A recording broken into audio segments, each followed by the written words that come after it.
Hello hello అన్న నమస్తే అన్న. నమస్తే బ్రదర్. అన్న ఈ రోజున వైఎస్ జగన్మోహన్ రెడ్డి గారు పుట్టినరోజు.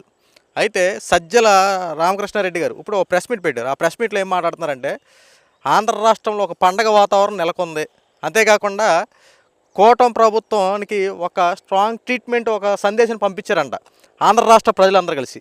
ఏంటంటే ప్రజలు కూటమి ప్రభుత్వాన్ని పక్కన పెట్టేశారు, ఇప్పటికిప్పుడు ఎన్నికలు జరిగినా జగన్మోహన్ రెడ్డే గెలుస్తాడు, పుట్టినరోజు నాడు అధికార లెక్కలు తేలిపోయినట్టు సజ్జల రామకృష్ణారెడ్డి ప్రెస్ మీట్లో మాట్లాడుతున్నాడు అన్న. ఏంటన్న ఈ మాటలు వెనక అంటారు? అంటే వీళ్ళు 4 గోడల మధ్యలో ఏసీ వేసుకుని పైన ఫ్యాన్ వేసుకుని చాయ్ బిస్కెట్లు తాగుతా తింటా, లేదంటే కాస్ట్లీ అంటే వీళ్ళు తక్కువ క్వాలిటీ ఉన్నాయి తినరు కదా, హై క్వాలిటీ ఫుడ్డే కదా వీళ్ళు తినేది. సో 4 గోడల మధ్యలో కూర్చుని అది తినుకుంటా ఒక నలుగురు మీ చెంచా మీడియాలను పిలుచుకుని, అంటే ఈ పదం వాడుతున్నందుకు క్షమించాలి కానీ వాళ్ళు చెంచాలే కదా. జగన్మోహన్ రెడ్డికి సాక్షి కావచ్చు, ఇంకో 2 ఛానళ్ళు ఉన్నాయి, వాటి పేర్లు నేను ప్రస్తావించడం ప్రజలకే తెలుసు. సో మరి అవి జగన్మోహన్ రెడ్డి చెంచాలే కదా, వాటిని పిలిపించుకుంటాడు, కూర్చుని నోటికొచ్చింది మాట్లాడేస్తారు. వాస్తవంగా సజ్జల రామకృష్ణారెడ్డి కానీ, జగన్మోహన్ రెడ్డి కానీ, విజయసాయి రెడ్డి కానీ ఈ 6 నెలల్లో ఏ రోజైనా ప్రజల మధ్యలోకి వచ్చారా? ప్రజల పరిస్థితి ఏంటనేది గమనించారా? ఏమీ లేదు. వాళ్ళ ప్యాలెస్లో వాళ్ళు కూర్చొని ప్రెస్ మీట్లు పెట్టేసి ఇష్టానుసారం మాట్లాడేసామంటే అయిపోద్దా? ఈరోజు పండగ వాతావరణం అంటున్నారు. ఏ విధంగా పండగ వాతావరణం? నిజంగానే పండగ వాతావరణం. ఎందుకంటే ఇంకో 3-4 రోజుల్లో క్రిస్మస్ రాబోతూ ఉంది.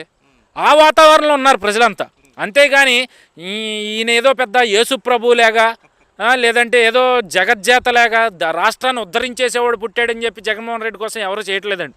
ఒక్కసారి కళ్ళు తెరిచి చూడండి. ఈరోజు మీ కార్యకర్తలు కూడా పాల్గొనలేని పరిస్థితి. మీ పుట్టినరోజుల్లో పండగ వాతావరణం అంటున్నారు కదా, ఆ రోజు ఎంత హడావుడి చేశారు మీరు అధికారంలో ఉన్నప్పుడు? ఆ కార్యకర్తలు ఎంతమంది ఉన్నారు? ఈరోజు మీరు ఒకవేళ ఆ పుట్టినరోజు వేడుకలు చేస్తూ ఉంటే ఎంతమంది ఉన్నారు? ఏ నాయకుడు చేస్తున్నాడు? ఏ కార్యకర్త వెళ్తూ ఉన్నాడు? మీరు ఆ 4 గోళ్ల మధ్యలోంచి బయటికి రానంత కాలం మీరు ఆ సొల్లువాగుడు వాక్కోవాల్సిందే తప్ప, ఈ రోజు ఎన్నికలు జరిగితే జగన్మోహన్ రెడ్డి గెలిచేస్తాడు అని అంటా ఉన్నారు.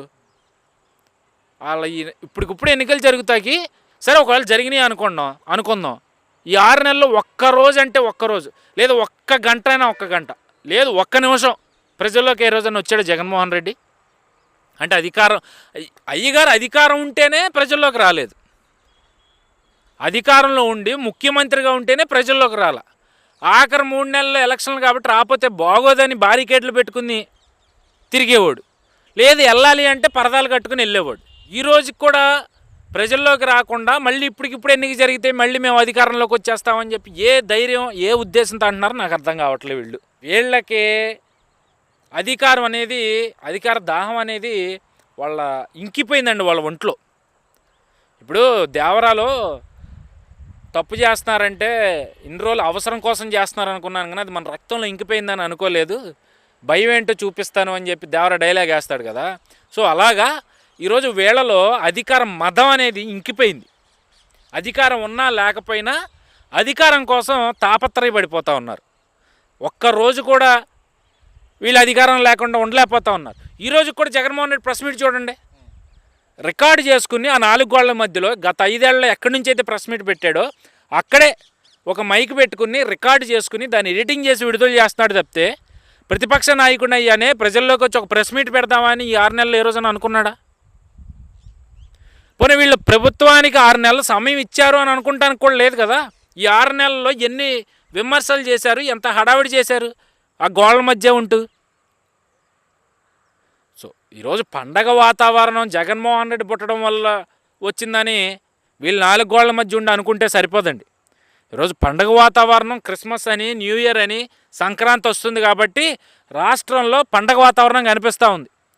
ఈరోజు పండగ వాతావరణం ఒక రాష్ట్రంలోనే కాదే, ప్రపంచవ్యాప్తంగా క్రిస్మస్ పండగ వాతావరణం కనిపిస్తూ ఉంది.